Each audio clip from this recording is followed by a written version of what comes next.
Newsday continues here on One News Now. I'm Riza Diaz.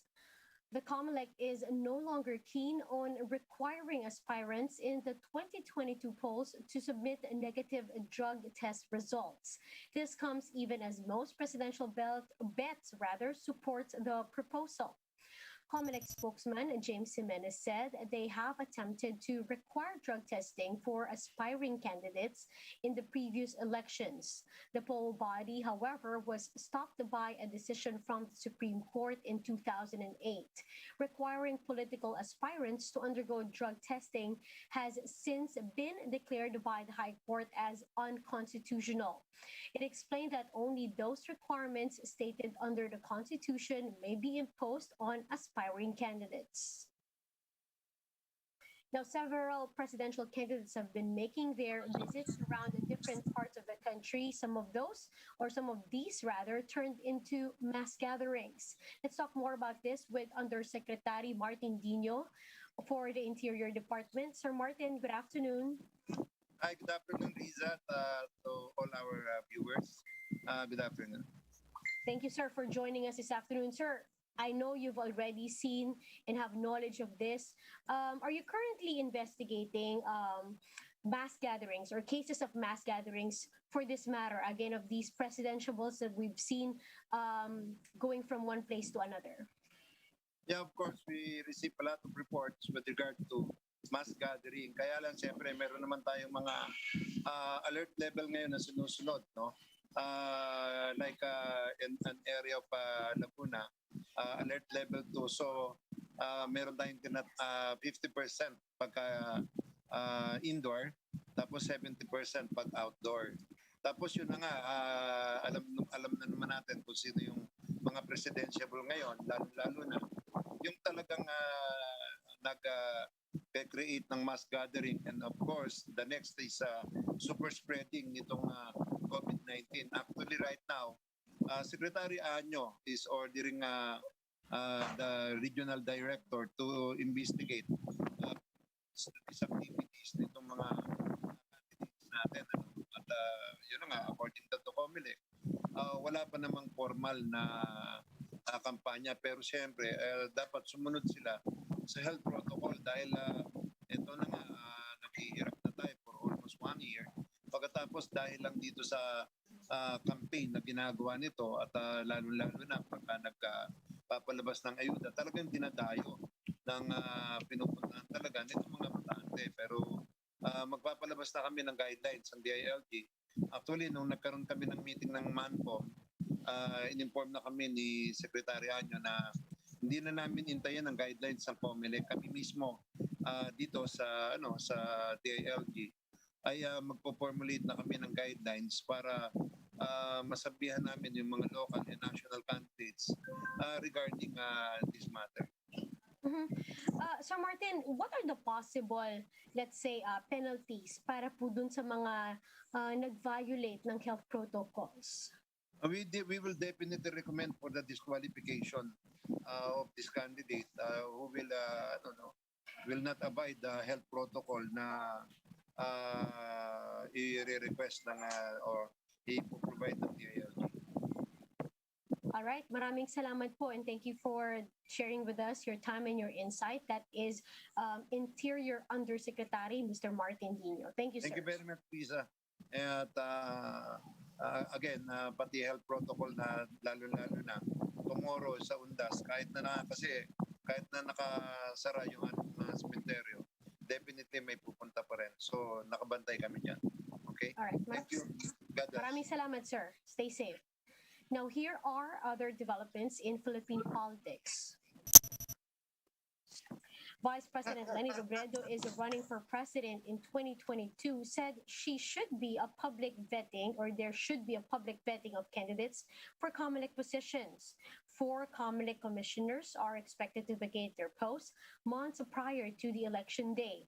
Robredo said involving the public would encourage trust in the integrity and transparency of the polling process.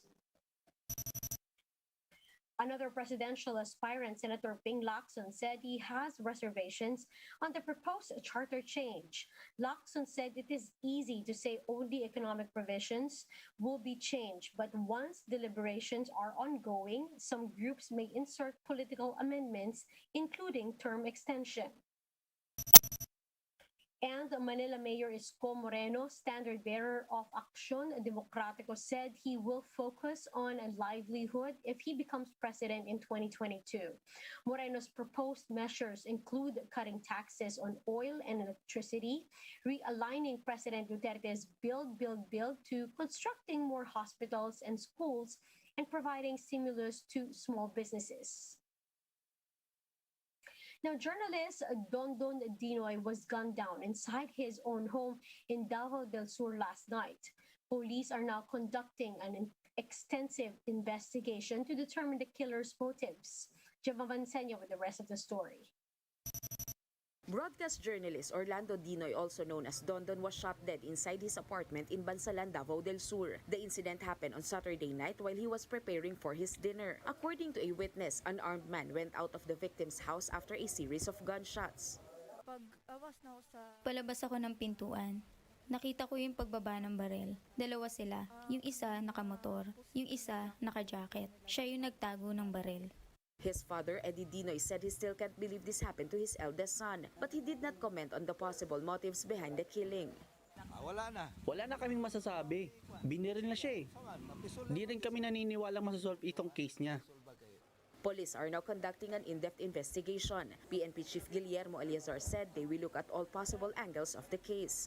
Paabot ko ang taus-puso pakikiramay sa mga naulila at kasamahan ni Orlando Dinoy, at bilang aksyon ay natasan ko na ang Regional Director ng Police Regional Office 11 na tutukan ng kasong ito upang mapanagot kung sino man ang may gawa ng krimeng ito. Davao del Sur PNP said one of the angles they are looking into is personal grudge following social media attacks of the victim to some politicians. May mga post sa social media na kinakalaban yung mga politicians natin dito. So, though, ngayon, nung connected na sa newsline, wala naman masyado na mga post, pero may mga old post pa before na may mga allegedly ginawa siyang mga post na medyo hindi rin maganda para doon sa mga politicians natin. So, yun yung mga pinapalo up natin na mga leads. Media groups and personalities in Davao condemned the incident. Kapisanan ng mga broadcaster ng Pilipinas Davao City chapter said what happened to Dinoy is an attack and affront to the lives of journalists and freedom of expression. Davao del Sur Tri-Media Association is also appealing to the authorities and all concerned agencies to prioritize the investigation. You should make it quick para alam mo naman yung kasabihan na justice delayed is justice denied. So kung patatagalin ito, maraming pwedeng magiging haka-haka. For News 5, Gem Avancenia, we are One News. Let's now take a quick look at today's other top stories. The Army's 4th Infantry Division and the Bukidnon Provincial Police confirmed that George Madlos, also known as Kaores, has been killed in Impasugong, Mindanao. Madlos was the commander and a spokesperson of the NPA's National Operations Command and a spokesperson for the National Democratic Front of the Philippines. President Duterte appoints DAR or DAR Yusek Bernie Cruz as the agency's new chief after former head John Castriciones opted to run for senator. The new DAR secretary vowed to double the efforts of the department in distributing lands to the agrarian reform beneficiaries. And Unioil projects that diesel prices will go down by up to 30 centavos per liter. But gasoline prices may continue to increase by 1 peso and 20 centavos per liter. This would be the 10th consecutive price increase for gasoline. Now, for more updates, visit News 5, The Philippine Star, and Business World Online. Visit our website, onenews.ph, for more in-depth analysis. You can also catch One News on Signal Play app. Register for a free account now, www.signalplay.com, and stream One News live anytime, anywhere. I'm Riza Diaz. Mask on, wash hands, and stay safe, Philippines. We are One News.